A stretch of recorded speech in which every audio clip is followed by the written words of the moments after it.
a empezar con el repaso del final en histología, que voy a compartir pantalla.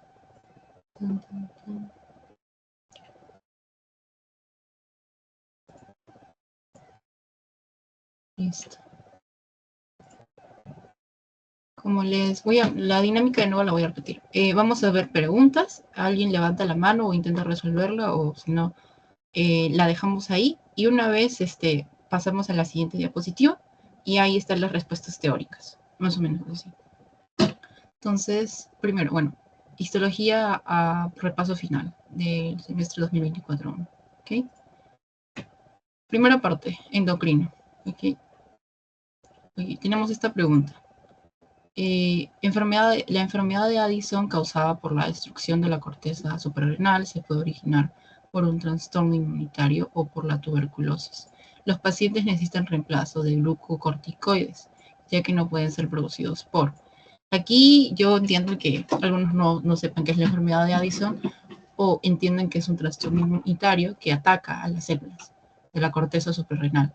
Pero ahora, ¿qué parte de la corteza suprarrenal es la que está siendo atacada, que produce glucocorticoides?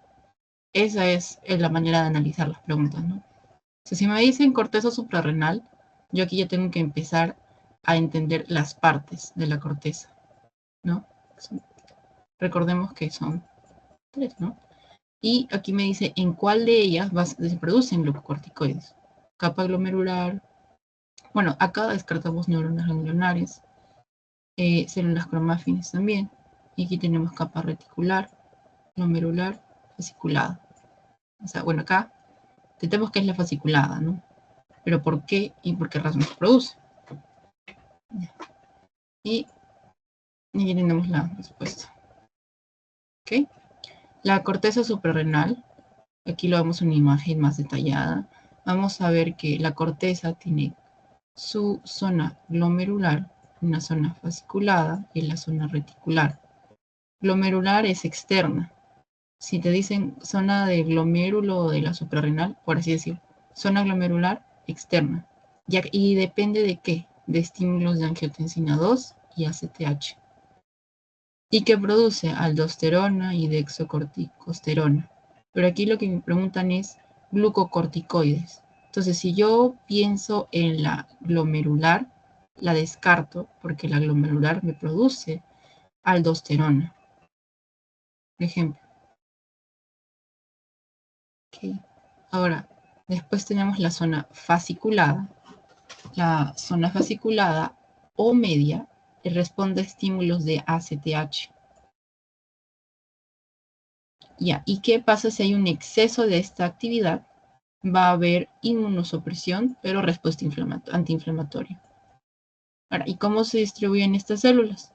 En columna longitudinal y van a haber espongiocitos. Porque se llaman así porque tienen como forma de esponja, ¿no? Y aquí vamos a encontrar cortisol y corticosterona. Y estos son los que estimulan el metabolismo de lípidos, proteínas y glúcidos. Entonces, también me pueden preguntar, enfermedad de Addison causa destrucción de la corteza suprarrenal y puede originar trastorno autoinmunitario o tuberculosis que puede alterar el metabolismo de lípidos o proteínas, de lípidos, proteínas y glúcidos. ¿Qué zona de la corteza suprarrenal se encuentra afectada? Vamos a pensar entonces en la fasciculada. ¿Y qué hay en la fasciculada? Los glucocorticoides. ¿Okay? Y aquí vemos en la imagen, ¿no? Está la cápsula. Aquí está zona glomerular, esto de aquí. Aquí está la zona fasciculada. Justamente es por esto que parecen las esponjitas. Porque las esponjas están como alargadas, los espongiositos. Y ya tenemos a la zona reticular, que es más interna y es más delgada. Por acá. ¿Ven? Y esto vendría a ser la médula, ¿no? Y recuerden, aquí en la médula tenemos noradrenalina. ¿Okay? Y acá esta es más delgada, síntesis de andrógenos, pero estos andrógenos no son tan relevantes. O sea, se producen estos andrógenos, pero no tienen tanto efecto en el cuerpo como la testosterona o la progesterona, los estrógenos, etc. Estos no son relevantes para una persona sana. En personas enfermas, es la que tienen alguna alteración de la corteza suprarrenal, alguna enfermedad, van a alterarse sus niveles de concentración. Pero más o menos este es el análisis que tienen que ir haciendo. Yo veo mi pregunta aquí y ya. Yo no sabré qué es la enfermedad de Addison, pero sí sé qué es la corteza suprarrenal. Entonces, concéntrense en lo que sí saben y lo que no entienden o no saben al final. ¿Ok? Ya, ahora, vamos a pasar a las siguientes dos preguntas. También son de hormonas, de endocrino. Ok.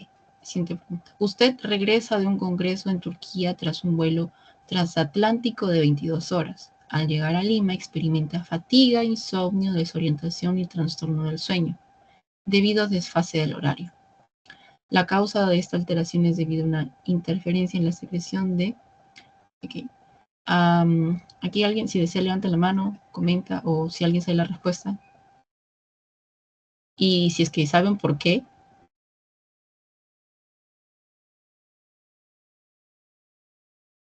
Ya. A ver, Rodrigo, ¿cuál sería la respuesta y por qué? Melatonina porque es la hormona del sueño, ¿no? Claro, o Algo sea, así. sí, claro, la melatonina es la que regula nuestras horas del sueño. Ya, muy bien. Ya, y eso también es importante, ¿no? Si no me acuerdo qué es la melatonina, si no me acuerdo por lo que dices justamente que es la hormona del sueño, pero sí sé que regula mi estilo de vida, porque también pueden decirlo eso. O sea que aquí jugando con las palabras pueden ponerles, regula las actividades diarias, etcétera, a la hora que uno se despierta, a la hora uno que se levanta, porque también eso hace por el desfase horario. También puedo pensar en melatonina. Vasopresina no, porque esto es de la regulación de la presión. Triotoridina, esto es de las tiroides. Melanina no, adrenalina no. ¿Eh? Ok.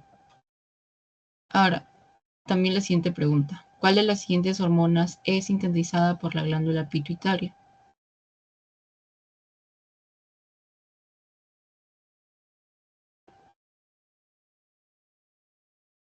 ¿Alguien acá? Ok. Vamos, alguien también. ¿Alguien si desea participar, chicos? Pregunten nomás. La idea es que hablen y se acuerden también. ¿No era la gonadotropina? Ya. Gonadotropina. ¿Pero por qué?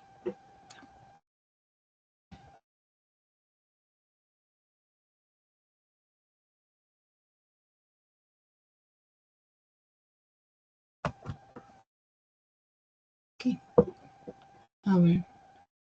¿Cuál es el otro nombre que tiene la pituitaria? Hipófisis.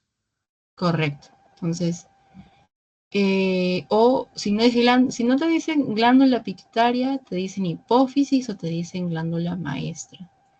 ¿Y ahora por qué? Porque es la que produce las hormonas, la que da el inicio a la producción de hormonas, la que desencadena la producción de estas. Y esta también es estimulada por alguien más arriba, por el hipotálamo.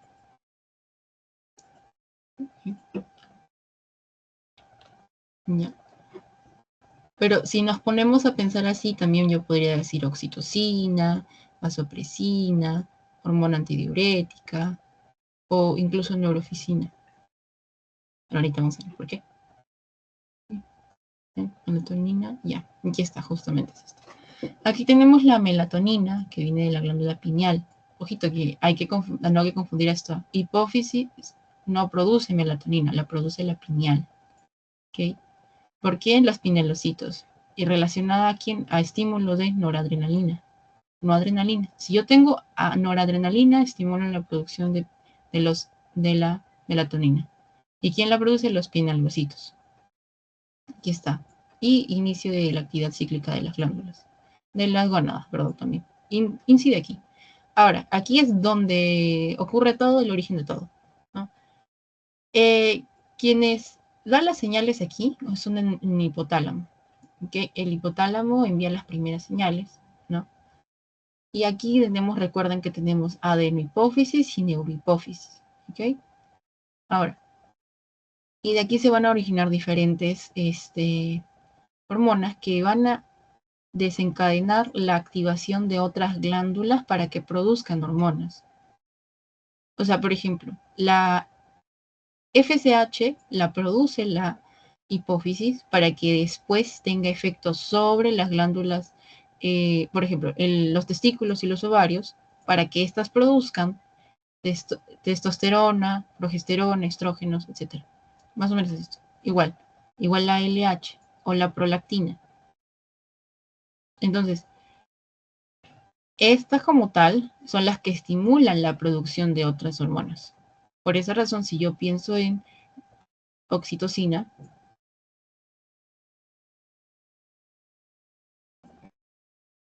voy a pensar en la producción de otra hormona, la contracción para la salida de leche. ¿Okay? Está aquí más. Ya. Bueno, y este es más que todo de neurohipófisis como tal. ¿Okay? Igual la ADH. La ADH tiene efectos sobre el riñón y estimula la absorción de agua. También la oxitocina, que tiene efectos sobre el útero para las contracciones durante el parto y la expulsión de la leche. Después tenemos aquí las hormonas de crecimiento. La hormona de crecimiento afecta a todas las células como tal y esta estimula el crecimiento sobre otras. La prolactina para la producción de la leche, la luteinizante, la folículo estimulante, luteinizante para la liberación, para la ovulación, la folículo estimulante para el desarrollo de los folículos ováricos y la espermatogenia. La TSH para la estimulación de la tiroides, para la secreción de T3, T4, etc. Igual la ACTH que activa estimula la corteza suprarrenal para que produzca las diferentes hormonas que vimos aquí. Okay. Las aldosterona para producción de corticoides, aldosterona y andrógenos. ¿Okay? Eso también es importante recordarlo, ¿no? Más, ya. Sigue, ya. Y ahora vamos a hablar de carne. Ok, esto como les digo, sé que es bastante, o sea, les pueden preguntar qué hormona produce la tiroides, qué hormonas producen la tiroides y quién estimula qué o qué célula de la tiroides estimulada por TSH produce tal cosa, porque también les pueden preguntar. Entonces, como que hagan conectores, hay que hacer conectores, ¿no? Entonces, si yo, así como aquí en la leche materna, ok, yo tengo leche materna, entonces, ¿quién estimula la producción de la leche materna? Prolactina. ¿Y la prolactina quién la estimula? ¿Quién la produce? Adeno, hipófisis. ¿Okay? La hipófisis. Ahora, si yo tengo ovulación, ¿quién la estimula? La LH. ¿Y quién la produce a la LH? Hipófisis. Así, igualito. Si yo tengo T3, T4, ¿quién la produce? La tiroides. Pero ¿quién estimula la tiroides para producir T3 y T4? TSH. ¿Okay? ¿Y quién produce TSH? Hipófisis. ¿Okay? Para no confundirse, estas son las que estimulan la producción de otras hormonas. ¿Ok? Ya. Ahora vamos a la carta de cardio. ¿Ok? Ahora, de los siguientes vasos mencionados, ¿cuál de ellos tiene una lámina elástica interna bien definida? A ver, alguien levante la manito o alguien que pueda responder. El capilar, la arteriola precapilar, la arteriola muscular, la metaarteriola, la vena.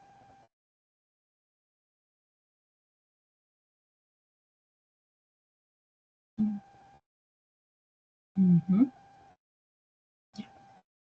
A ver, entonces vamos a la siguiente pregunta. El aneurisma es una dilatación de un vaso sanguíneo que ha perdido fibras elásticas y ha quedado con su capa media muy delgada. Y uno de los vasos más afectados sería entonces la vena cava superior, la arteriola esplénica, la aorta, la vena renal y la arteriola. Ok, hasta ahorita aquí vemos que hay o arterias o venas. Okay, entonces, uno aquí ya debe ir pensando, ¿cuál es la diferencia entre una arteria y una vena? Ya, segundo, pérdida de fibras elásticas y su capa media muy delgada. Aparte de eso, dice que es un aneurisma, dilatación de un vaso sanguíneo. ¿Ok? Entonces, aquí yo tengo que empezar a diferenciar características de la arteria y de la vena. ¿Ok? Entonces, dice que tiene una capa la capa media, que debería ser gruesa, está delgada, así, sí, como una hojita. Está normal, eso está así. Y aquí también dice que tiene una arteria, una lámina elástica bien definida. ¿Ok? Estas palabritas claves son las que nos permiten identificar de lo que vamos a hablar, ¿no? Vamos a ver. Primero, esta es la arteria muscular. Segundo, esta es la arteria aorta. ¿Vale? ¿Por qué? Aquí está. En acá está una imagen más clara. Aquí vamos a poder ya... Bueno, y acá otra pregunta también, que también dice la aorta. Ah, no. Es la misma, perdone. Ya, pero aquí tenemos, por ejemplo, una imagen que nos permite ver la estructura, ¿no? Aquí vemos el vasa vasorum, que es el que alimenta las venas o las arterias, la misma alimentación de ellos. Vemos aquí una lámina elástica externa, adventicia. Vamos a ver aquí también la luz, el endotelio de túnica íntima, la media y la adventicia. Aquí está. 1, 2, 3. La lámina basal variable, el tejido conjuntivo subendothelial, interna y el músculo liso. Estas son sus partes. Y ahora lo vamos aquí en esta tablita. Bien, vamos a tener las arterias, ¿no? Ahora, la parte elástica, como hemos visto acá, la lámina elástica interna. ¿Quiénes la tienen? Aorta, el tronco pulmonar y arterias como tal, porque esto permite la conducción, ¿no?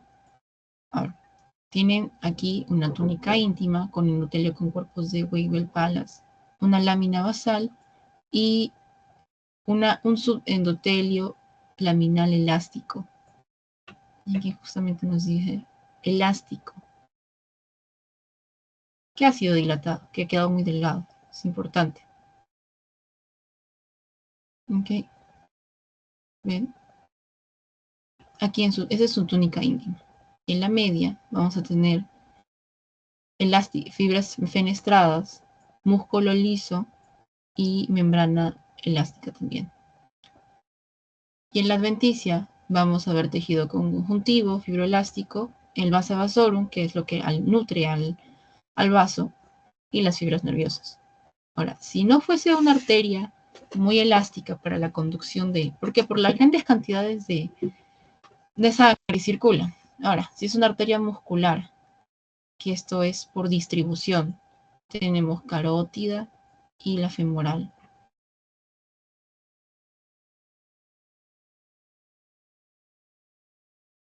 Lámina elástica interna gruesa. ¿Ok?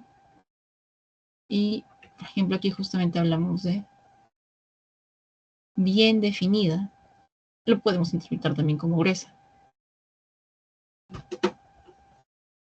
Perdón.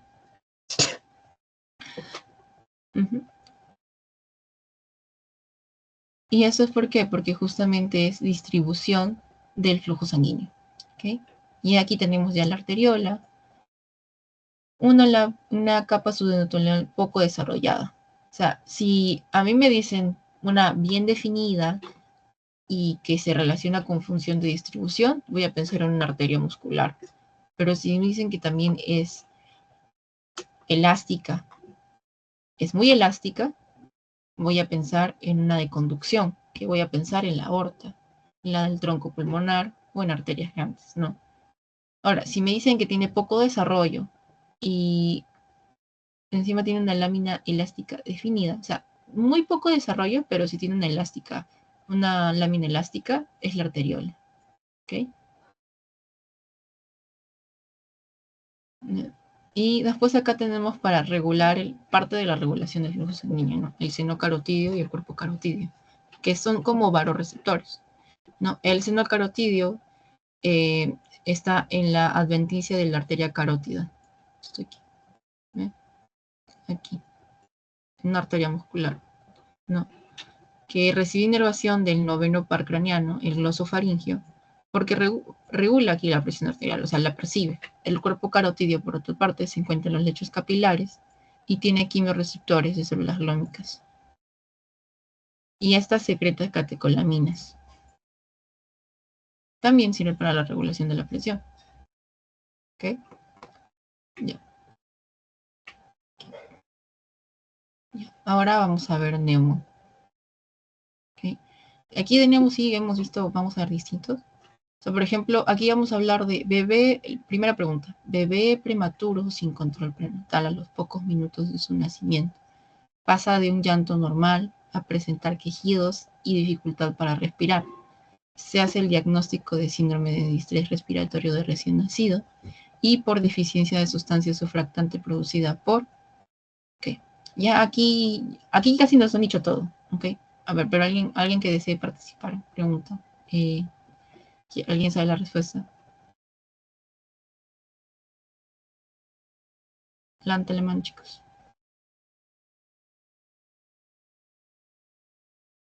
Dime, Rodrigo. El neumocito tipo 2 produce la sustancia surfactante. Claro. Y si a mí me preguntan quién reabsorbe las sustancias, ¿sería el 1 o el 2? Ah, de una pregunta puede salir otra, por eso les digo. En este caso, por ejemplo, aquí es el neumocito tipo 2, la secreción del surfactante, para evitar eso. O sea, si no hay neumocitos tipo 2 activos o hay problemas acá, se produce este síndrome de distrés respiratorio en un recién nacido. Ahora, también de la pleura, nos van a preguntar cuántas, recuerden qué tipos de pleura tenemos, ¿no? Y cuántas capas tienen. ¿Okay? ¿Alguien sabe? Que aquí nos dice parietal, visceral.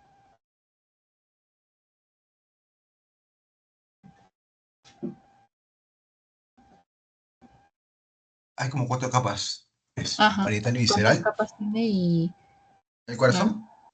no, la pleura. La pleura pulmonar.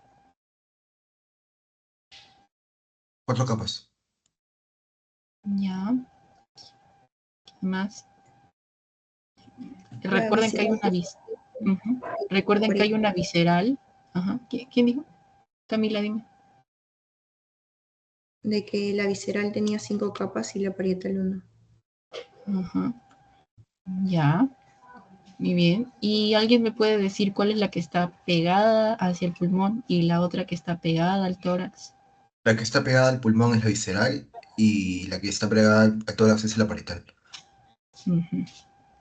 Ya, vamos avanzando entonces. Correcto. Visceral presenta 5 capas.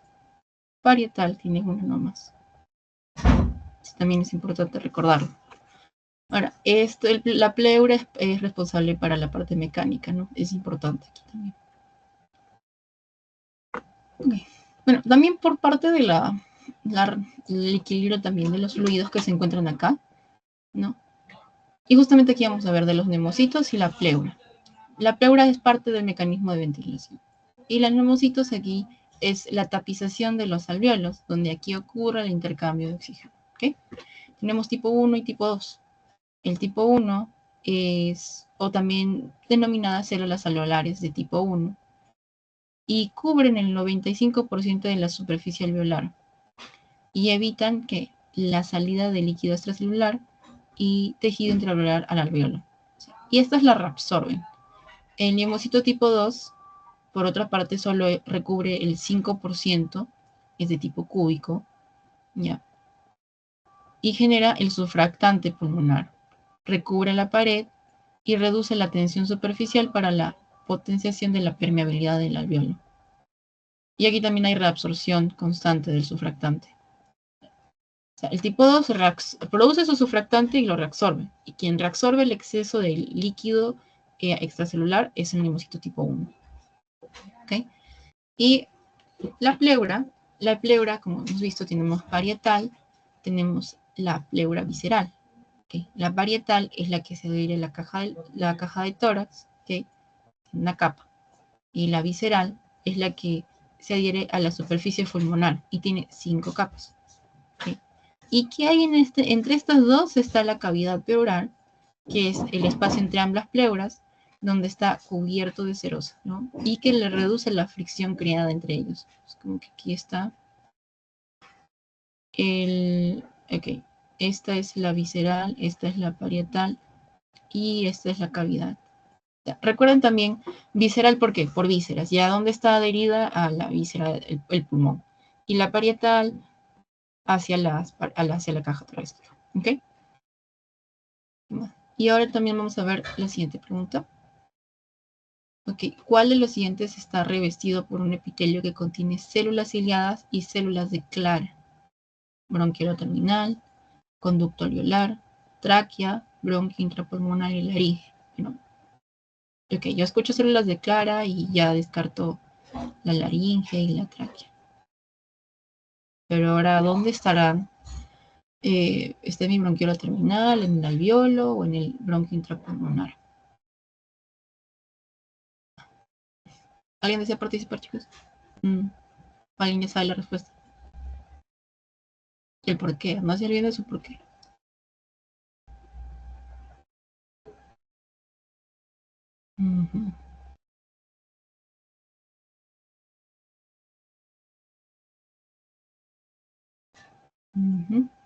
Ya.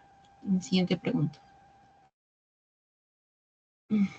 Enfermedad de la nasofaringe que puede producir disminución de la capacidad para percibir olores y debido a la lesión de quiénes.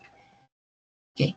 Yo sé que mis glándulas de Bowman no es, porque estas tienen otra función. Mis células basales no creo. Neuroendocrinas tampoco y células de sostén tampoco.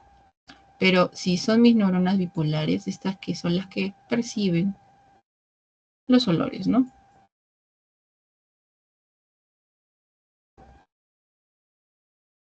Son estas neuronitas de aquí. Listo.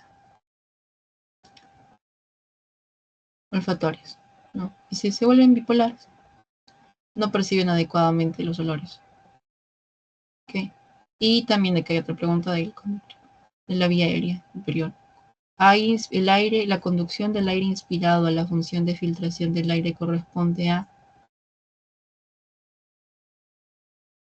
Okay. El aire entra a la nariz y este es conducido y va a ser filtrado. Al epitelio de la laringe. Ya. ¿Alguien más? Yo, perdón, a los cilios, perdón. A ver, ¿quién da más? No estoy diciendo que está bien o está mal, solo estoy viendo quién da su respuesta. A ver, cilios y moco de la superficie epitelial. A ver, ¿de quién dijo?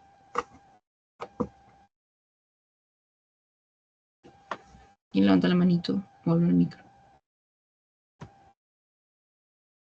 Dice Rodrigo Díaz que quiere participar. Rodrigo Garzón.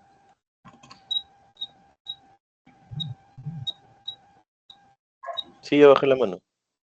Ya, está bien. ¿Alguien más tiene alguna otra respuesta?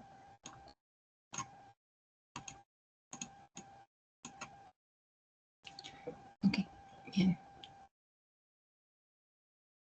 Sí, chan. Aquí sería nuestro bronquio terminal.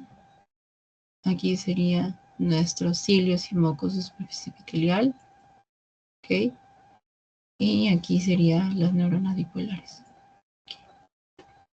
Justamente esto, filtración. La conducción del aire inspirado, la función de la filtración del aire corresponde a los cilios y mocos de la superficie epitelial.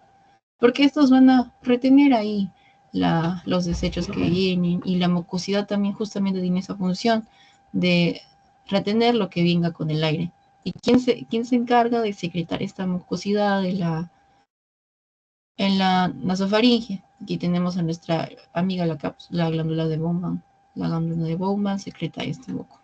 ¿Ok? Ya, está. Este moco, bueno, este líquido como tal. Okay, y ahorita justo vamos a hablar de lo que estábamos viendo aquí. de los bronquios. El árbol bronquial, ¿no? Primero tenemos bronquios primarios, secundarios, terciarios, bronquiolo terminal, ya después los alvéolos como tal. ¿Ok? Sino que ya no la PPT. Pero bueno, aquí en nuestra tráquea se va a dividir en dos. Y esto vamos a dar un bronquio primario o extrapulmonar. Vamos a tener uno izquierdo y uno derecho, ¿no? Y estos penetran en el parénquima pulmonar, ¿sí? El izquierdo es el que es menos recto, porque ven, tiene aquí un angulito, ¿sí? El bronquio secundario o intrapulmonar tienen cartílago, adventicia y fibras elásticas. Y esos son los que están aquí. ¿Okay? El terciario, los bronquios terciarios, y después tenemos el bronquiolo. El bronquiolo mide 1 milímetro de diámetro y conduce el aire. No tiene cartílago en sus paredes, tiene fibras elásticas, no tiene glándulas de lámina propia y tiene también células de Clara, pero no en tan gran cantidad como lo tienen aquí los bronquiolos terminales.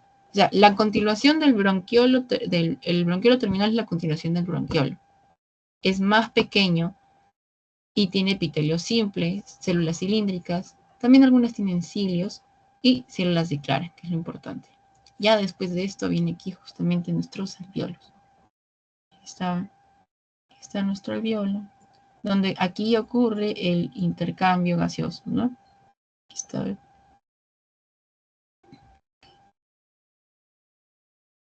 Más. Y bueno, eso es para recordarlo. O sea, por ejemplo, si les llegan a preguntar, ¿no? ¿Cuál de las siguientes atraviesa o penetra el parénquima pulmonar? No voy a pensar en bronquiolo ni alvéolo. Voy a pensar primario. Bueno, me puede hacer dudar y voy a pensar en secundario, pero hay que recordar bien claro que el primario es extrapulmonar y secundario es intrapulmonar, porque aquí ya está dentro de los lóbulos pulmonares, está dentro del parénquima pulmonar, ¿no? Y el que está entrando es el primario. ¿Ok?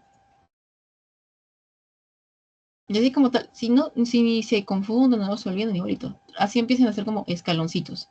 Uno por uno, por uno, por uno. Y así como un mapita y así van acordándose el orden, ¿no?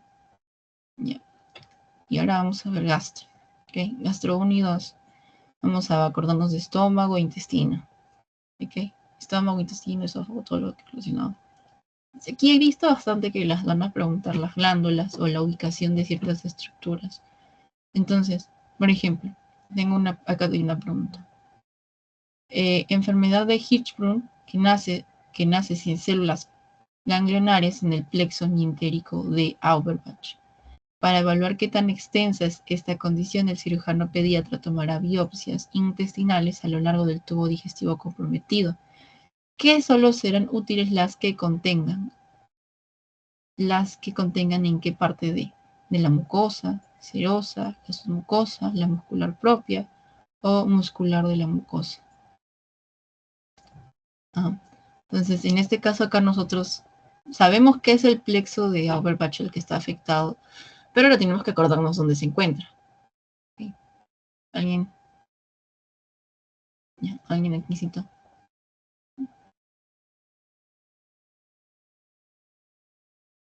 Ya. Okay. So, recordar aquí. Y la siguiente pregunta también. Paciente acude al hospital por presentar constantes problemas diarreicos y es probable que sea una infección bacteriana. ¿Qué le está produciendo esa alteración? ¿Qué célula del intestino delgado tiene una función antibacteriana y por ende regula la flora intestinal? Aquí también la pregunta es directa, ¿no? ¿Quién es la que produce, tiene función antibacteriana y regula la flora intestinal? Aquí uno también tiene que saber directamente quién es. Ok. Yo voy a descartar, por ejemplo, aquí a las indiferenciadas, enteroendocrinas, porque las enteroendocrinas son producen hormonas, no tienen función antibacteriana. Enterocitos, no creo. Panet y caliciformes. Caliciforme no es, porque la caliciforme también no produce esto. Entonces yo me quedo entre enterocito y panet y pienso, ¿no?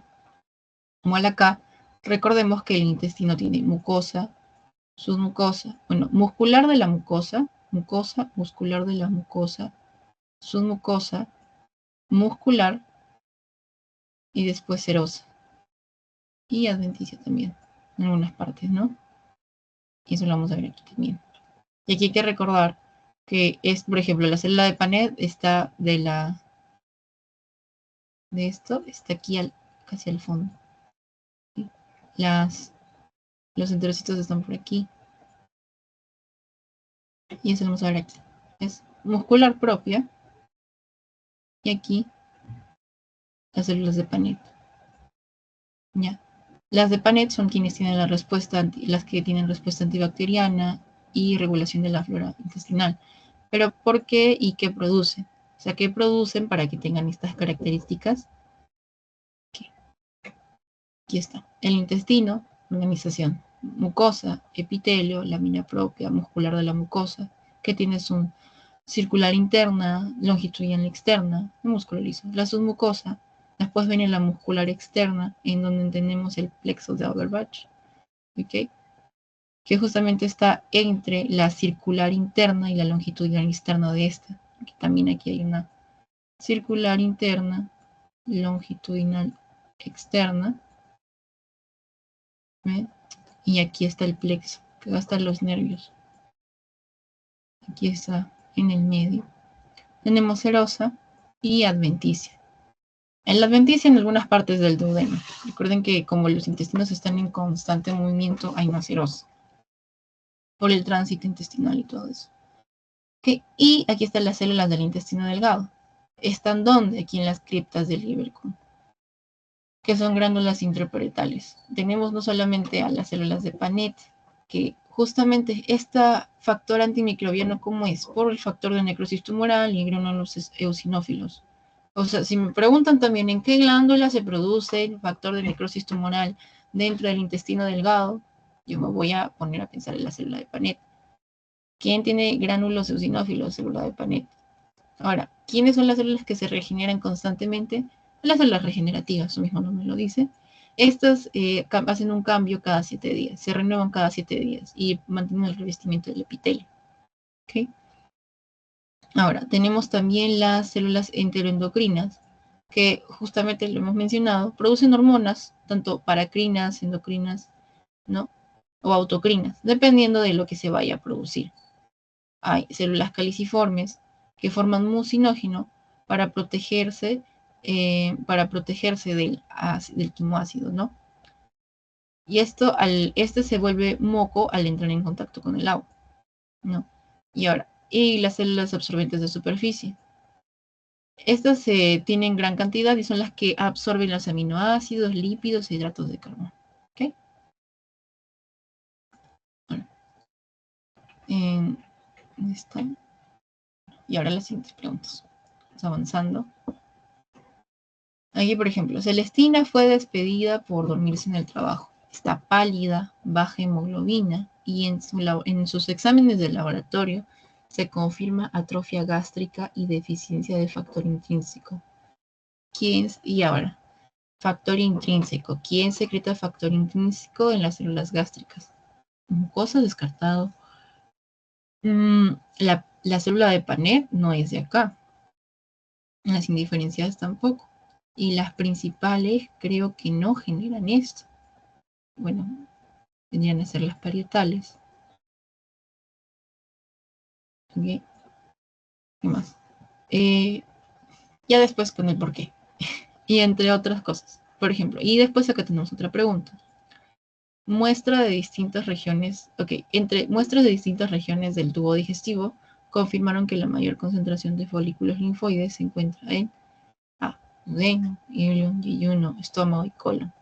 Okay. Esto es como para acordarnos que justamente aquí también hay abundantes vasos linfáticos en el intestino. ¿En dónde? Placas de Peyer, hay que recordar esto. ¿Y dónde vamos a encontrar mayor cantidad de placas de Peyer? Justamente estos folículos linfoides en el ileum. Recuerdan que es duodeno, yeyuno, ileum. ¿Ok? Ya. Listo. Y aquí está, justamente. Esto es de las glándulas, más que todo. Porque eso también es importante acordarnos. Hay células de revestimiento. Estas son las que producen moco y protege el epitelio frente al quimoácido. ¿Okay? Las regenerativas son las que producen el recambio del epitelio del estómago. Ahora, las fúngicas son la oxíntica o parietal.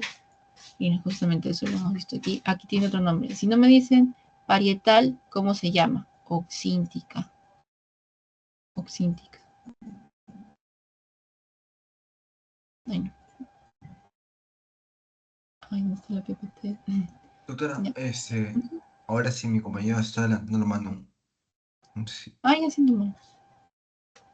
Sí, una consulta. ¿También las células parietales producen ácido clorhídrico o son las principales? Ya, justo aquí es. No, aquí dice factor intrínseco. Entonces, aquí está.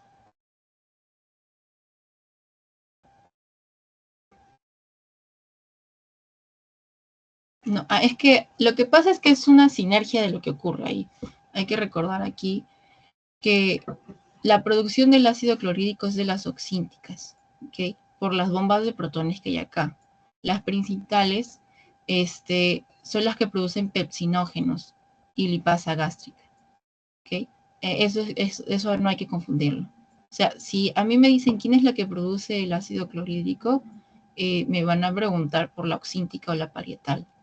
Quien produce pepsinógenos o simógenos son las principales, que son los simógenos, son proenzimas. Recuerden esto.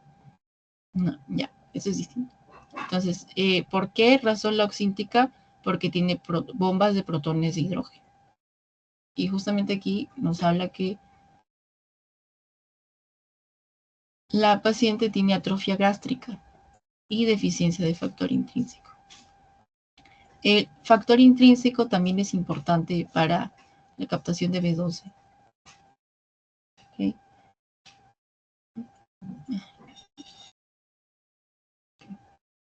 Ya, y ahorita también, bueno, y también aquí hay células endocrinas, interendocrinas, células de SNED o APUT, que dependiendo de cómo esté su lámina propia, claro, puede ser paracrina, endocrina o autocrina, dependiendo de lo que se quiera producir. Está. Recuerden esto, si me dicen parietal es oxíntica y que produce HCl. Y si me dice principal es simógeno y el simógeno aquí va a producir también pepsinógeno, quimosinas y lipasa gástrica. ¿Okay? Las células de la mucosa son las que protegen del propio ácido, de este ácido que produce la oxíntica al estómago. Las regenerativas, como está en constante exposición a esto, está en constante cambio. Por eso hay un recambio del epitelio. ¿Okay?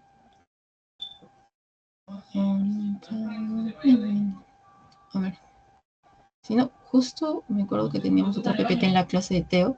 Bueno, ya de ahí la comparto al finalcito, si no.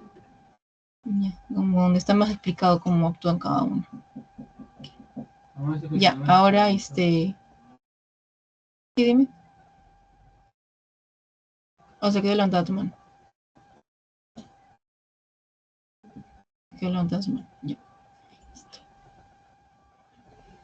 Ya. Ahora vamos a ver gasto 3, que estas son las glándulas. Recordemos que son hígado, glándulas salivares y páncreas. Recordemos que la vesícula no es una glándula, es un almacén. Es importante también. Que hace que se vuelva más concentrada la bilis. Okay. Ahora, vamos aquí a primera pregunta, ¿no? Las células estrelladas hepáticas se localizan en el espacio demal, en los sinusoides, en el espacio perisinusoidal, espacio portal o placa limitante. ¿Alguien se acuerda aquí? Es en la parte perisinusoidal. Okay. Ya, correcto. Ya, una otra pregunta. ¿Cuál de los siguientes estímulos directamente ¿Cuál de los siguientes estimula directamente a las células de los conductos intercalares del páncreas para secretar un líquido rico en bicarbonato? Aquí recuerden, bicarbonato. Ok. Colecistocinina, secretina, acetilcolina, gastrina o altos niveles de ácido gástrico.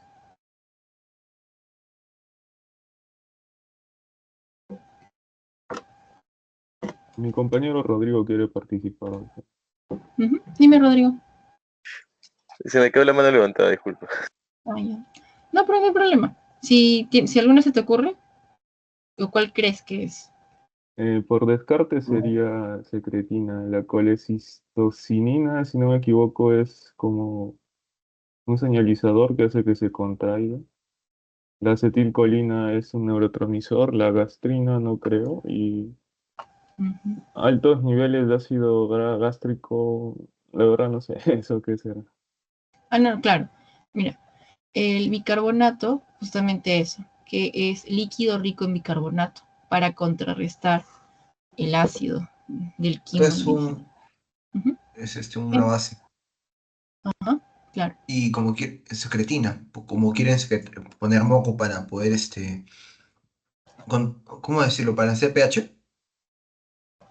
Ujú. Para tener un pH alcalino, Ajá. porque No, viene del básico. estómago, ajá, viene del estómago. En el estómago estamos en un medio ácido, y aquí está el estómago, hay que dibujado por Dios. Ujú, ujú. Ok. Este es el estómago. Ya. Y de aquí bajamos. Por acá está el páncreas. Acá está nuestro hígado.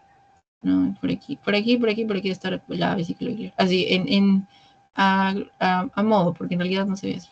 Bueno, entonces aquí más o menos está, ¿no? Aquí es donde se ocurre en el duodeno. Aquí en el duodeno ocurre aquí donde se secreta esto para que pueda salir y contrarrestar la acidez que hay acá, que viene del hígado, del estómago, perdón, que viene del estómago. ¿Ok? Ya. La colicistocinina es más que todo ya para otro tipo de contracción. Una Y consulta. también tenemos la siguiente pregunta. A ver, dígame. ¿El líquido rico en bicarbonato es el ácido gástrico? ¿O me estoy confundiendo? No. El líquido rico en bicarbonato, o sea, es lo que produce el páncreas. El páncreas produce distintos componentes. También tiene enzimas para degradar grasas, etcétera, ¿no? Ay, un momentito. Quería ¿Un ponerles ratito? una tablita, pero creo que no es igual. Secretina. A ver, déjenme un toquecito. Ya. Y bueno, la siguiente pregunta son: las glándulas salivares y el conducto intercalar se unen en el conducto principal, interlobular, el acino. ¿Alguien ahí sabe la respuesta? Mm, Con el acino, creo. mm, Al conducto interroguliar. ok, déjenme un momentito. Justo aquí quería compartirles la tablita que tengo de páncreas. Ay,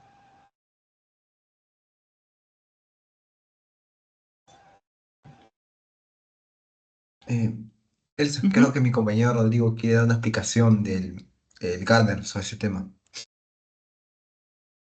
Claro, no hay problema. Si alguien tiene algo que compartir, dígalo. Si no está entendiendo algo, también. ¿Dónde está? Ok. Ay, quería mandarles esta foto.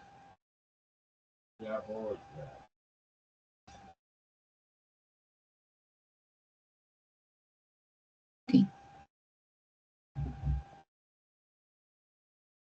Ujú.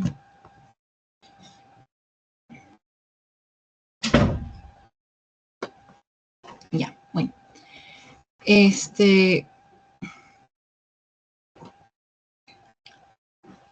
Para explicar un poco más, ¿no? Líquido rico en bicarbonato se refiere en sí a que el páncreas libera bicarbonato para contrarrestar lo ácido, ¿no? Que viene del quimo alimenticio, ¿no? De la digestión gástrica, todo ese contenido es ácido, ¿no? Entonces viene el bicarbonato para contrarrestar esto. Y aparte de esto, a su vez, bueno, la colecistoquinina tiene otro efecto, que es para la liberación de enzimas, ¿ya? Okay. Y estas enzimas pancreáticas que son liberadas por estas hormonas, quedan aquí en el duodeno. Aquí en el duodeno es donde se vierten todas estas enzimas pancreáticas, el jugo pancreático como tal. El jugo pancreático tiene bicarbonato, enzimas pancreáticas, y también ahí se junta con lo que viene de la bilis. Todo eso se vierte aquí en el duodeno para ayudar a la digestión y para poder degradar los nutrientes y obtener, no, para poder degradar más los alimentos y obtener proteínas, lípidos, glúcidos, etc. ¿Okay? Ahora, esto del espacio perisinoidal, justamente también lo vamos a ver ahorita. Bueno, y aquí, pasa la diapo. No, espérense.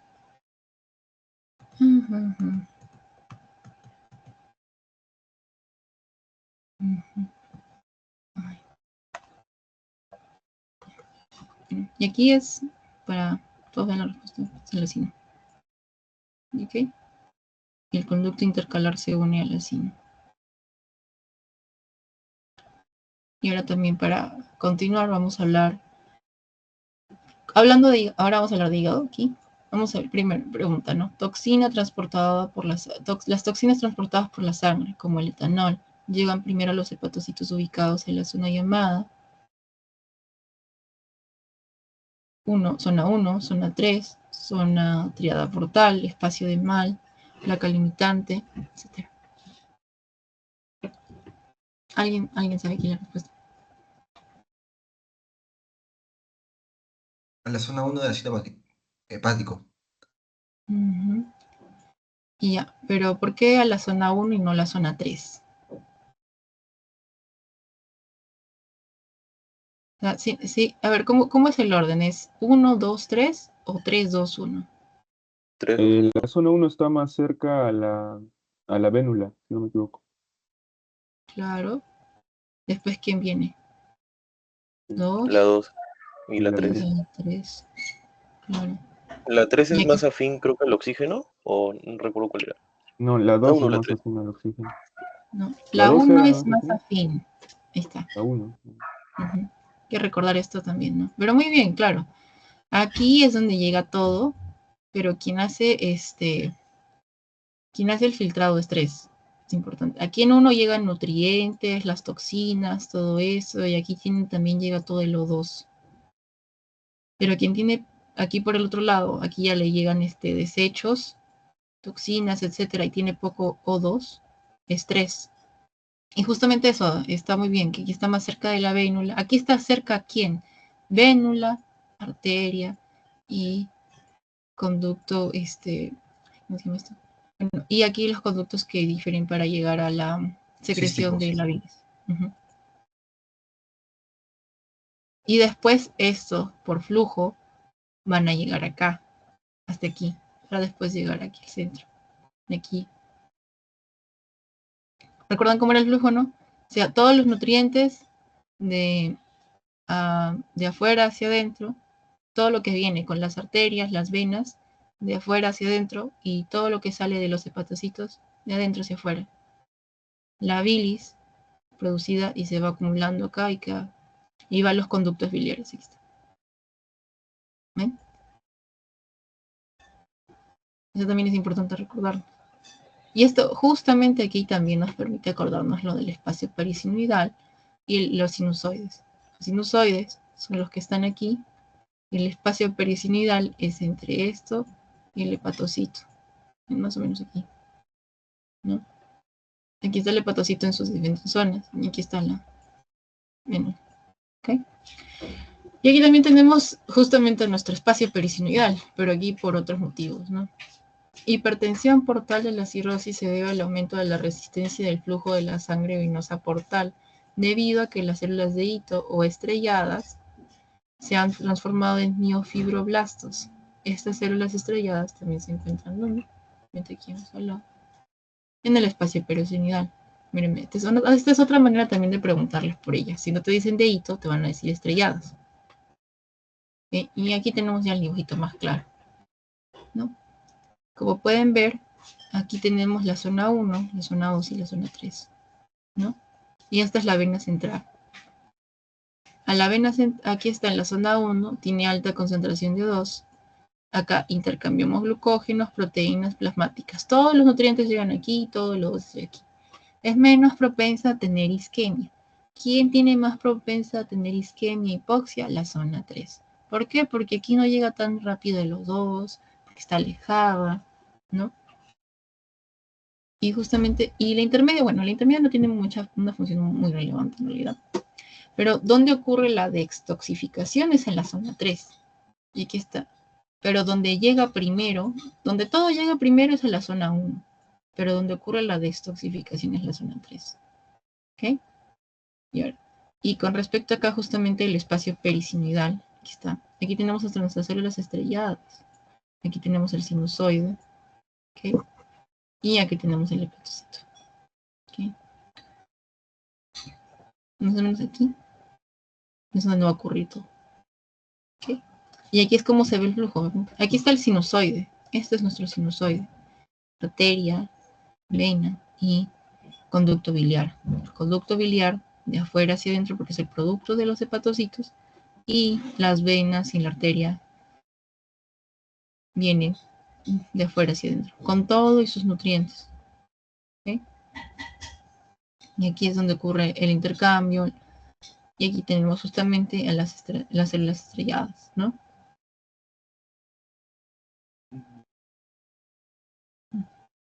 Okay. Bueno, y aquí en el sinusoide vamos a encontrar las células de Kupffer también. No se olviden esto. En el sinusoide tenemos células de Kupffer. En el espacio perisinidal tenemos a las células estrelladas. ¿Ok? Ya.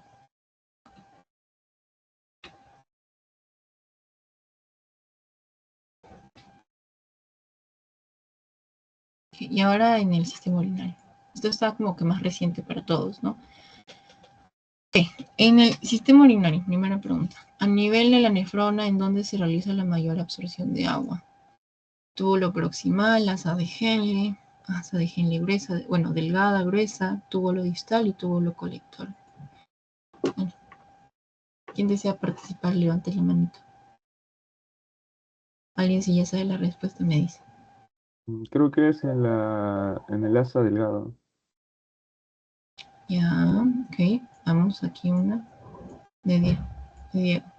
A ver, otra respuesta también, chicos.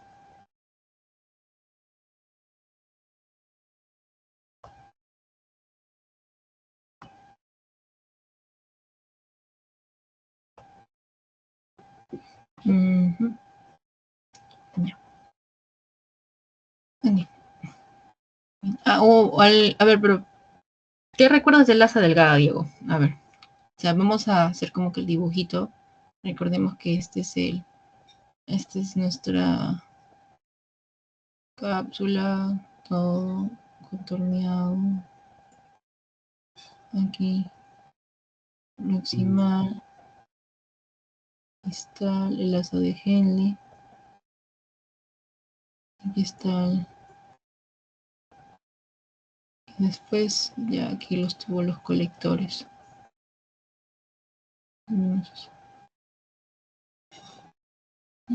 Así todo raro, pero bueno. Este es el proximal, este es distal, esta es Henle, descendente y ascendente, delgada y gruesa. Pero bueno. O sea, aquí también aquí en el asa de Henle, en una parte sí hay reabsorción de agua, pero en otra no. Pero aquí dice una mayor absorción de agua. O sea, ¿dónde se reabsorbe la mayor cantidad posible? Porque en el asa de Henle también se reabsorbe agua. O sea, no es que no, es que sí se puede, sí lo hace. Pero no es en igual cantidad que ¿quién? Que la proximal. La proximal es la que absorbe casi al 100% el agua que está aquí. También absorbe proteínas, glucosa, etc. ¿no? El asa de Henle también absorbe agua, pero no en grandes cantidades como lo hace la proximal. ¿Okay? ¿Qué más? Y ojo que no solo una parte. O sea, en una parte sí, en una parte no. Esta parte de acá que vendría a ser la descendente, es permeable al agua, pero no a los solutos. Solutos hablamos de sales minerales, etc.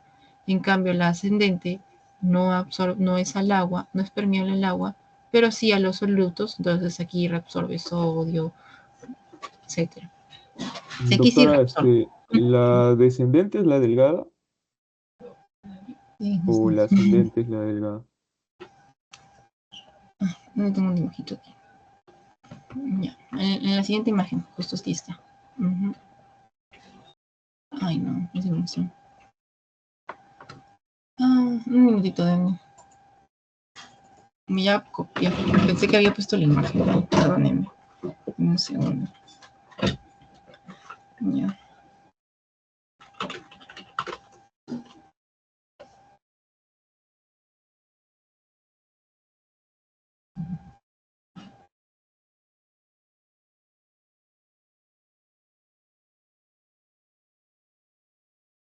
Denme un segundito.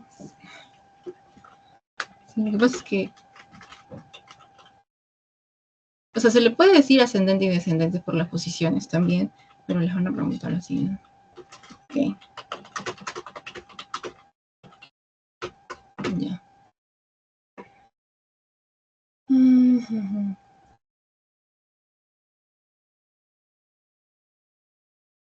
Ya. ¿Se puede ver la pantalla o no?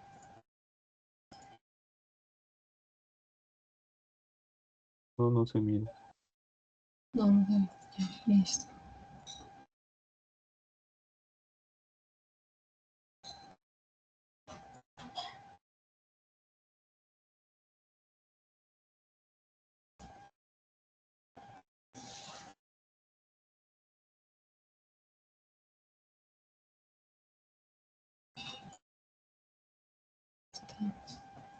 Perdonen por el lapsus. Ya, miren. Aquí está. Listo, porque vean. Sí. Y está justamente esto las características que les mencioné. Una reabsorbe agua, sí es cierto, pero el otro lado no lo hace. Miren. ¿Ve?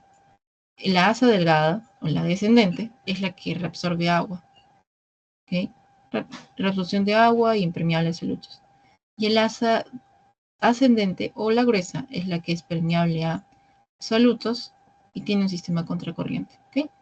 Ahora, este de acá justamente, este es el contorneado proximal, es donde se reabsorbe la mayor cantidad de agua, casi al 100%. 100% de agua. También se absorbe proteína, glucosa, etcétera, ¿no? Porque hay que recordar bien claro que no debe haber glucosa en la orina, no debe haber proteínas en la orina, porque si no, eso es señal de alguna lesión, de alguna enfermedad. ¿Ok? En la siguiente etapa. Y ahora vamos a hablar del aparato yuxtaglomerular. ¿Qué parte del aparato yuxtaglomerular mide la concentración de cloruro de sodio? También eso es importante.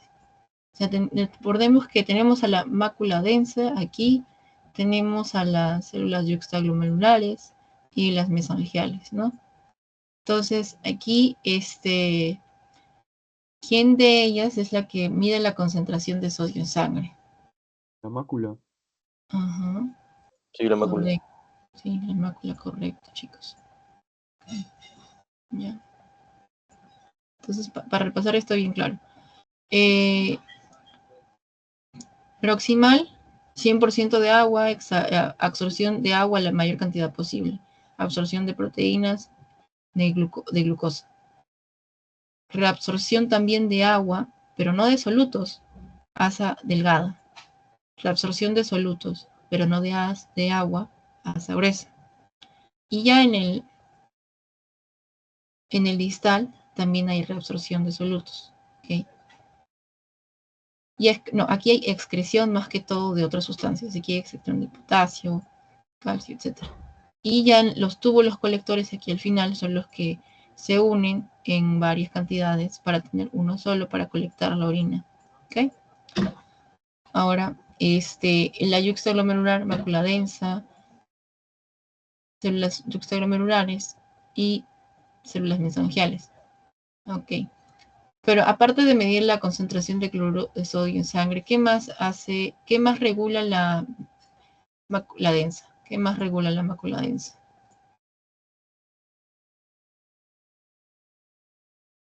Creo que tiene receptores de presión, algo así. Okay. Pero, ¿qué más? O sea, ya, sí se acuerdan que produce las células yuxtaglomerulares, ¿no? Ya, entonces vamos a acordarnos. ¿Renina? No, no, o sí. Sí, correcto, renina. Y ahora, ¿quién sensa la concentración de sodio en sangre y regula que la yuxtaglomerular aumente o no la producción de renina? ¿La angiotensina? Estamos por ahí. La angiotensina y la renina son de un solo sistema. Angiotensina, aldosterona, al sistema, renina, angiotensina, aldosterona. Esos son parte de la regulación de la presión. Pero centrémonos aquí. La yuxtaglomerular produce renina, muy bien. Pero ¿quién regula que ella produzca renina?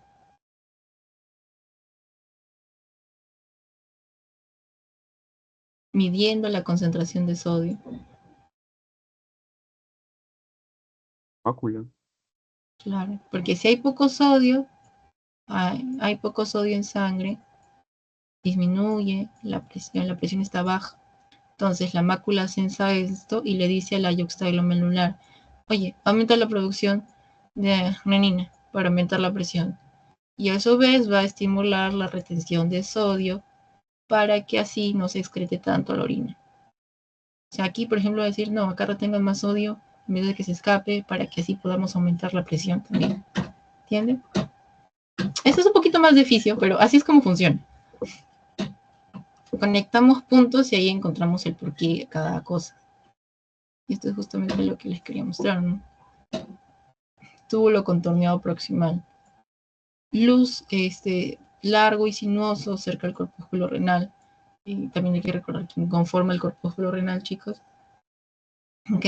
Y tiene una porción recta que desciende, que va al asa de Henle. Aquí está justamente.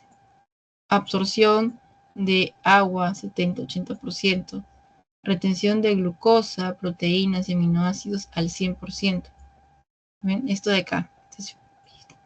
Si me dicen aquí, también me pueden preguntar, lugar donde ocurre mayor absorción de la glucosa en sangre. De la glucosa en sangre. Lugar de que ocurre la mayor reabsorción de la glucosa. Túbulo contorneado proximal. ¿Entienden? Si no me dicen por el agua, me lo pueden decir por la glucosa, proteínas, aminoácidos. Porque aquí ocurre la reabsorción al 100%. Porque de ahí ya lo que queda en ser reabsorbido es esto, pues. Sodio, cloro, magnesio, fósforo, todos los minerales que podemos tener en la circulación. ¿No? Electrolitos. ¿Perdón? ¿Quién dijo?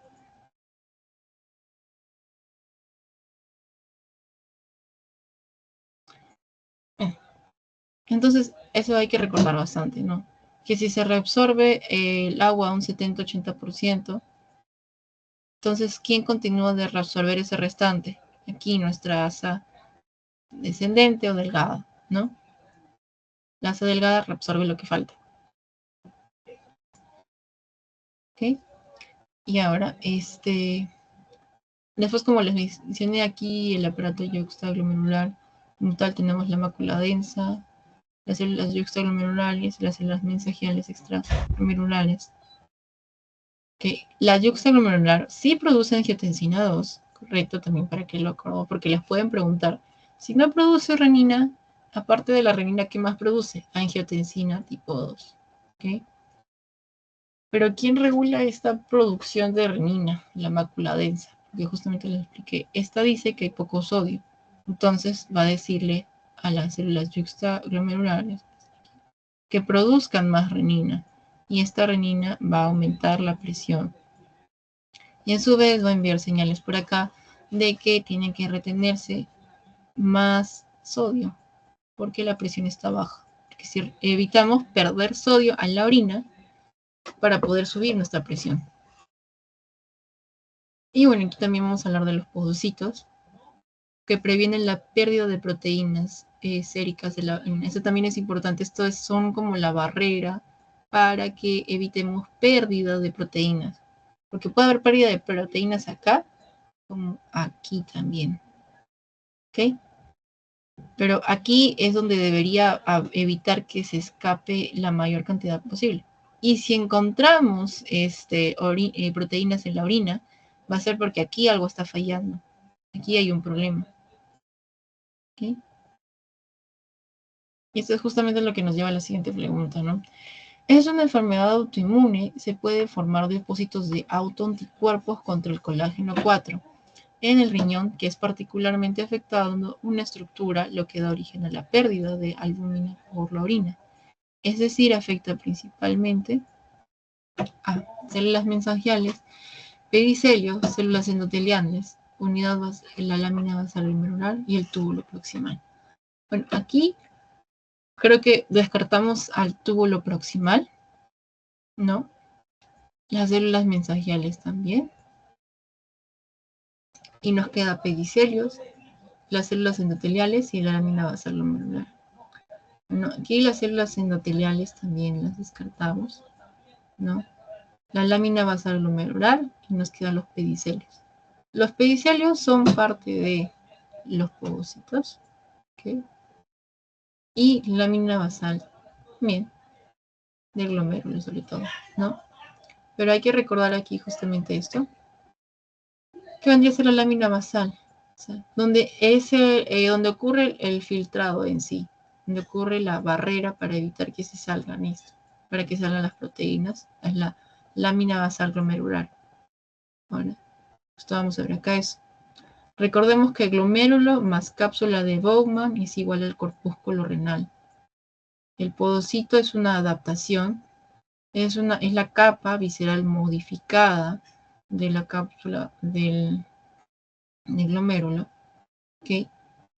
Que funciona aparte de células endoteliales del glomérulo y tiene una lámina basal glomerular que ayuda al filtrado de desechos y el líquido extra de la sangre.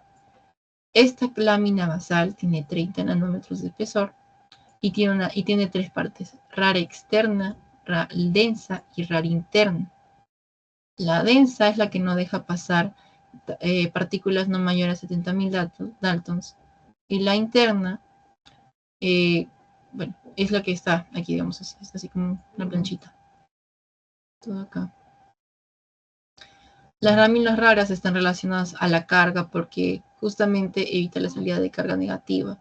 ¿Y quién tiene carga negativa? En su mayoría las proteínas. Bueno, eso también es un poquito ya como que yendo a oficio, ¿no? Pero es más o menos así es como funciona.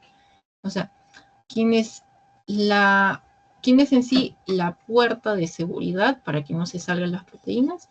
La lámina basal glomerular. Y si no me mencionan la lámina basal glomerular, voy a estar pensando en los podocitos. ¿Okay?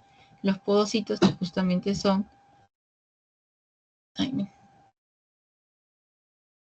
los que previenen la pérdida de las proteínas. ¿Ok? Y bueno, y ahorita vamos a pasar a... ¿Hasta aquí estamos claros, chicos?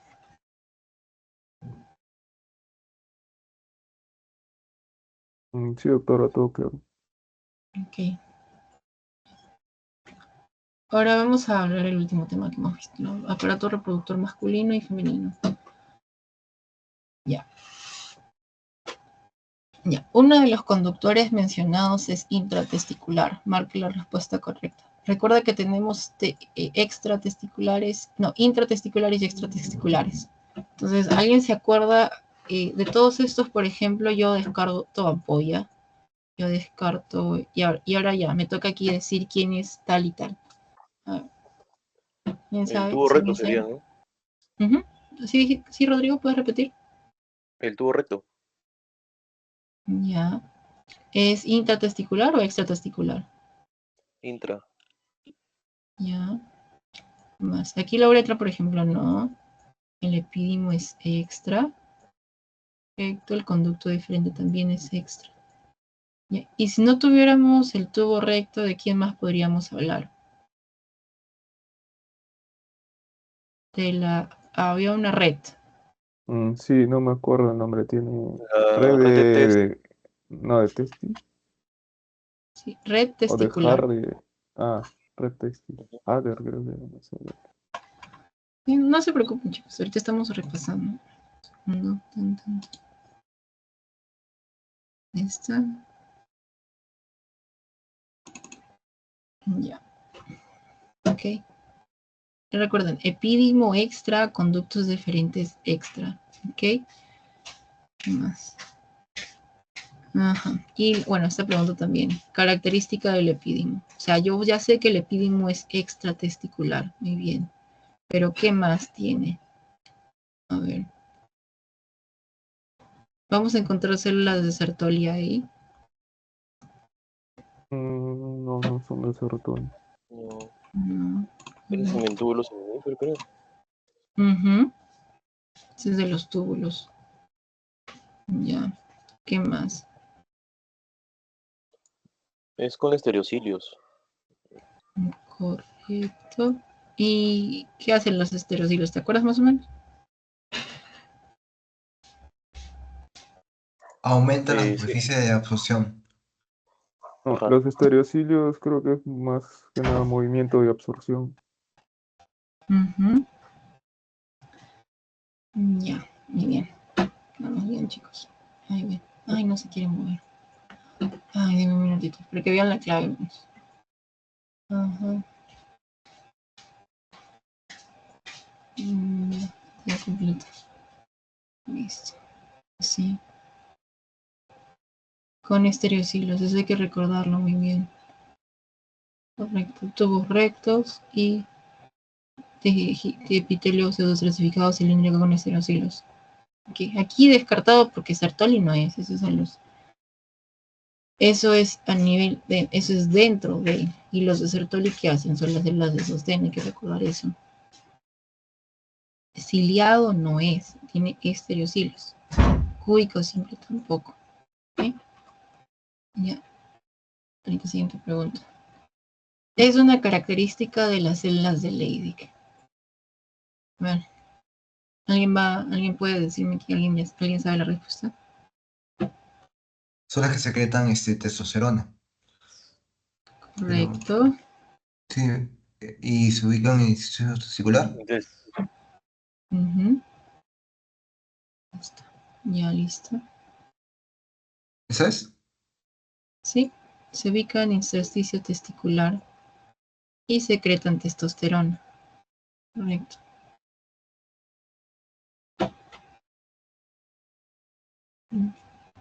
Correcto. Ya, en todo caso, por ejemplo, está la transferritina. ¿Dónde está esto? No, no sería. Esto. ¿Dónde está esto? Ya, bueno. Ya, líquido testicular, no, tampoco. Eso lo produce otra célula. Eso es la Sertoli. Recuerden que en la de Sertoli va a darle nutrientes, proteínas, nutrientes, lo va a alimentar. Eso es importante. La de la Levy, que es la que va a dar características, va a producir la testosterona y justamente se encuentra aquí en el intersticio testicular. ¿Okay? Y aquí de ovario. Respecto al folículo primordial del ovario, señala lo correcto. Ojito, primordial, no primario, primordial. capa de células planas. Sí, células planas. Planas. Claro. Ya, ¿las cúbicas son de quién? El primario. Primario. El primario de crecimiento. Y luego ya a partir del secundario creo que son cilíndricas, ¿no? Sí, en el secundario ya es multilaminar, ¿ok? Y el cúmulo óforo lo vemos en las células de Graf. En de Graf. Está. Listo. Aquí el quiste de Bartolino. Ya. Recuerden que secreción moco, ¿ok? Pero ¿dónde se localiza? Endocervix, exocervix, vulva, trompa uterina, glándula mamaria. En la tromba uterina. Ok, alguien. Creo que sí, porque en la cervix son los quistes de Nabot, sí, quistes de Nabot. Ok, chicos, creo que están muy arriba, pero estamos bien ya. Aquí creo que hay una confusión. En la vulva, chicos. En la vulva. Okay, recuerden eso. En la vulva. Okay. En la trompa uterina o el oviducto ocurre la fecundación. Eso de que no hay que confundirnos. ¿Ok? Y aquí hay cilios para que el óvulo el óvulo fecundado, ¿no? se mueva hacia al útero. Ahí. Aquí. Ahí le pongo la imagen. Ahí está. Un segundo.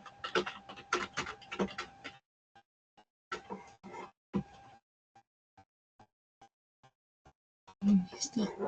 Recuerden que se puede, esto se puede formar se puede infectar y después se tiene que drenar, porque justamente se grita moco.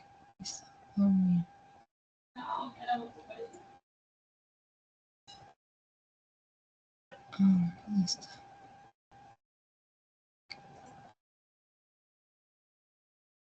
Ajá. Dejar de compartir un momentito. Que agregarle aquí una diapositiva.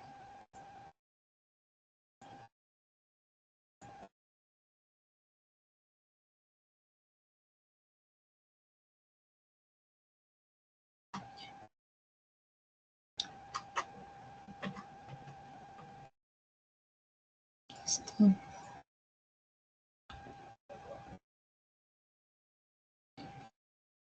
Aquí está.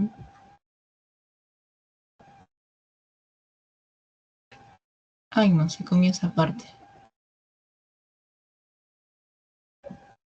Un segundo, problemas técnicos, disculpen.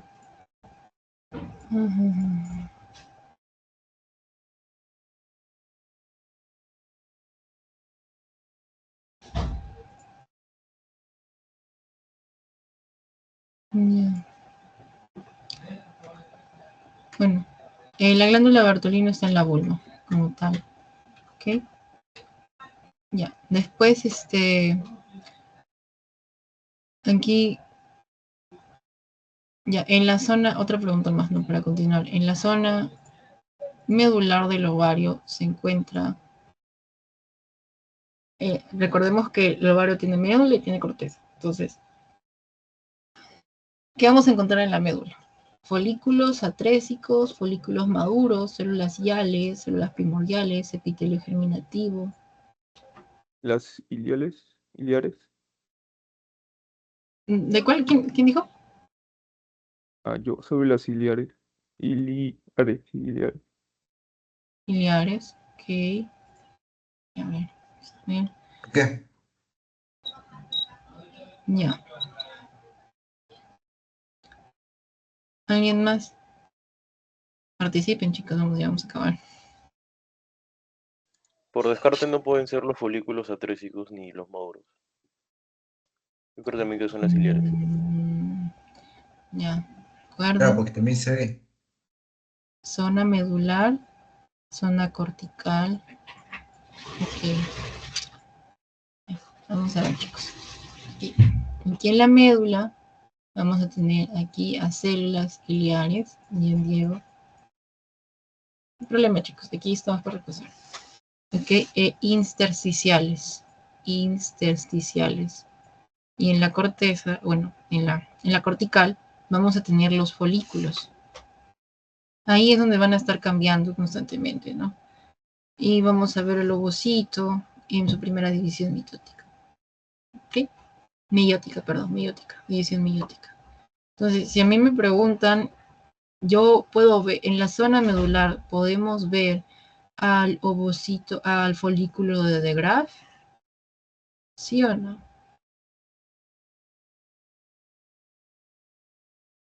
¿Puedo repetir Ya, la pregunta? claro, mejor me explico, ¿no? Ok, tenemos la zona medular y la zona de cortical. La zona cortical. En la zona cortical van a estar los folículos.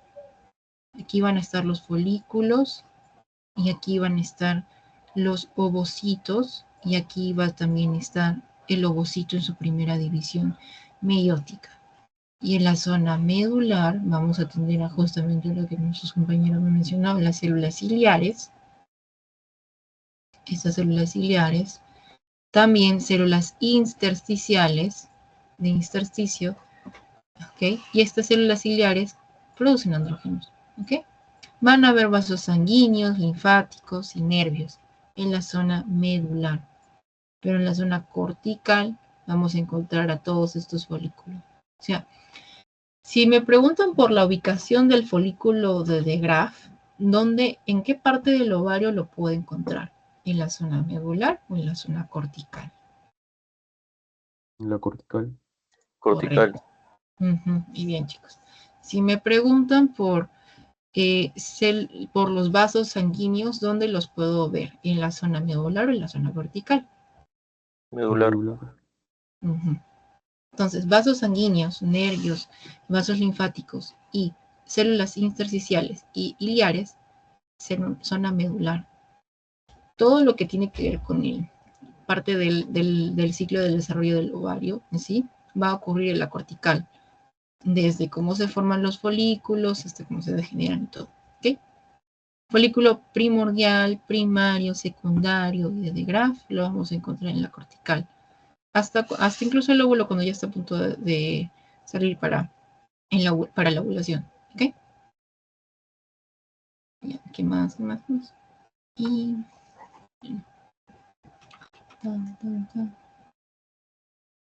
y esto, por ejemplo, en las células planas, recordar, ¿no? O sea, acuérdense así como sus dibujitos, acá, cada etapa del ovario, ¿no? Lo mismo que con las hormonas, o sea, si yo tengo aquí glándula, aquí qué produce y qué parte, si yo tengo aquí ovario, folículo, cómo se ve y en qué etapa se encuentra, es igualito.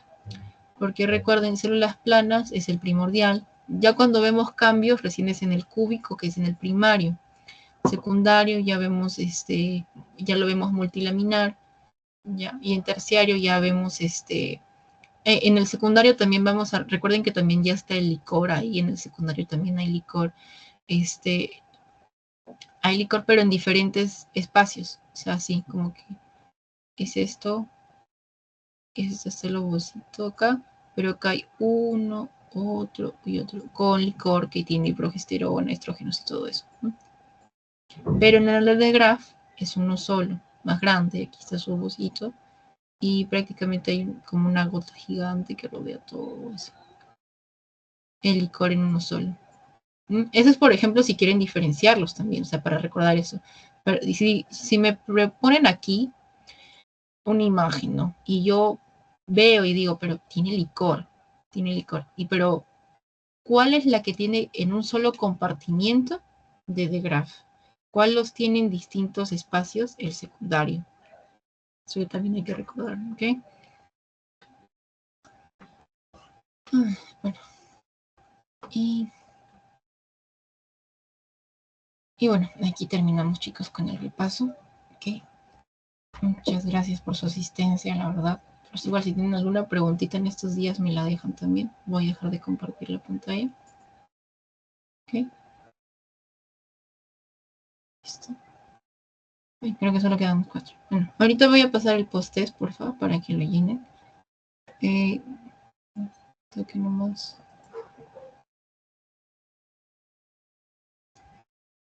Ok.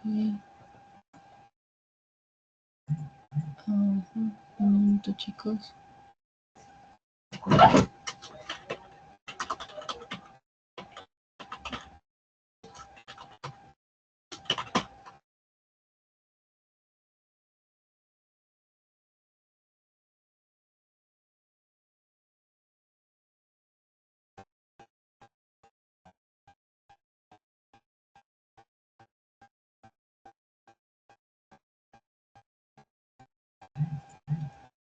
Ajá.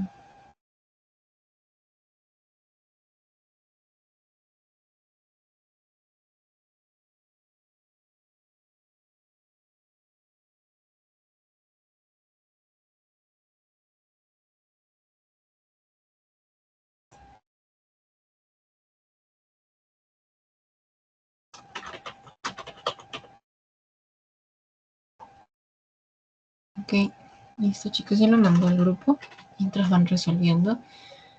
No, muchas gracias por su asistencia y espero que le haya sido de bastante ayuda. Me avisan cuando terminan, levanten la manito. E igual, de nuevo, si tienen dudas en estos días o una consulta, me avisan y ya les ayudo en cualquier cosa que pueda. ¿Ok?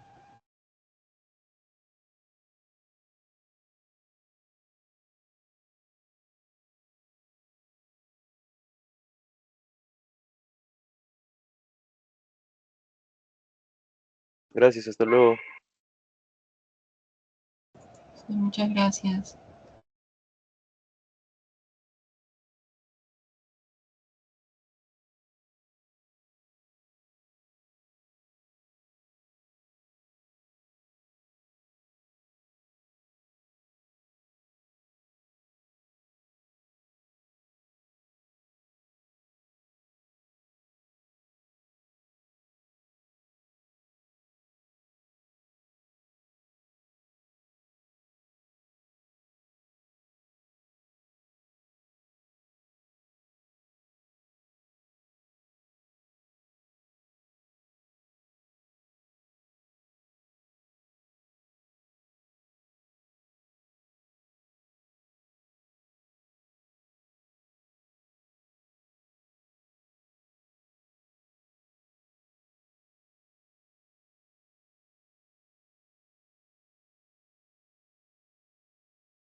Chicos, el post está en el chat del WhatsApp.